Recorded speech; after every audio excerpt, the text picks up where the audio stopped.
For this stretch, you're going to sit up on your back with your knees bent, feet on the ground or table. You're going to bring your knees up, pull them close to your chest, and come back down, get a nice stretch for the low back. As you can see, as I pull my knees up, my pelvis tucks underneath like this to get a nice stretch. Now, if the act of bringing up your legs, this portion, bringing them up like that, is irritating your low back, then you can also just start here and just pull them up close and come back to just neutral here like this to do the stretch.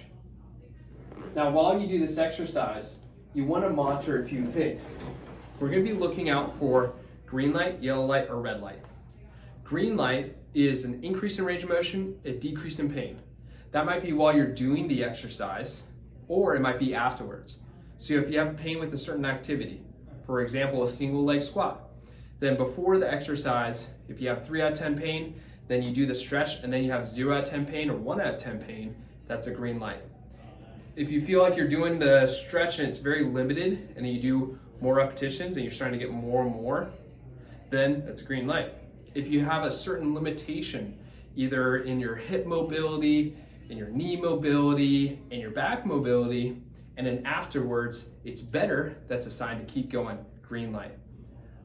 If you feel that there's no changes with anything during or after the stretch, like the stretch didn't do anything at all, that's a yellow light. That's actually a sign to keep going, but it's also a sign to watch out for any red lights. So continue to monitor it carefully. Red lights is if there's a decrease in range of motion as you're doing it or afterwards, or there's an increase in pain. Another thing you want to look out for, and this is relevant if you have any pain down the leg or both legs, is centralization versus peripheralization. Centralization is if you have symptoms in the leg and they may begin, rep number 3 or rep number 5, or maybe the first repetition, or just maybe something that's present there without doing any sort of stretch. While you're doing the stretch, the symptoms may change in location. If it starts in the leg, lower down like in the calf, and it moves up to the hamstring as you do more repetitions, that means it's centralizing because it's getting closer to the back. The goal is to centralize, to get symptoms as close to the back as possible or into the back and out of the leg. That is a green light to keep going. So if it's in the foot, you do more reps, then it's in the calf, you do more reps, now it's in the hamstring, then finally the hip, and then the low back as you keep going. That's a sign to keep going, and that is shown in the research to have a really positive prognosis and a sign that you're doing something right to decrease irritation on the nerve. Now, if you get the opposite, let's say you have pain in the glute and then over time in the hamstring or into the calf after that, then that's a sign to stop. That's a red light.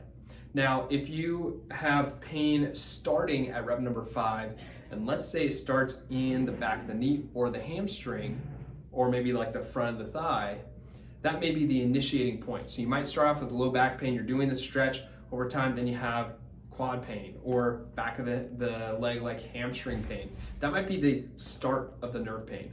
And that's not peripheralization yet. But from there you want to monitor, now it starts in the hamstring, where does it go with more repetitions? If eventually it starts to go up to the glute and then the low back, or just up to the glute, that's centralization, you keep going. And then if it keeps going down, peripheralization stop.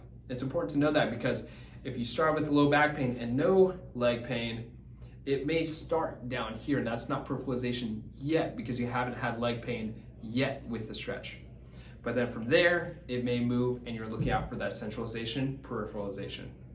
Now, let's say if you hit one of those red lights, it's important to stop because sometimes that just means you have reduced the derangement. It's time to move on to the next phase with your treatment or move on to a different stretch that needs more evaluation. But if you keep going through a red light, you may make things worse, so pay attention to it and know when to stop.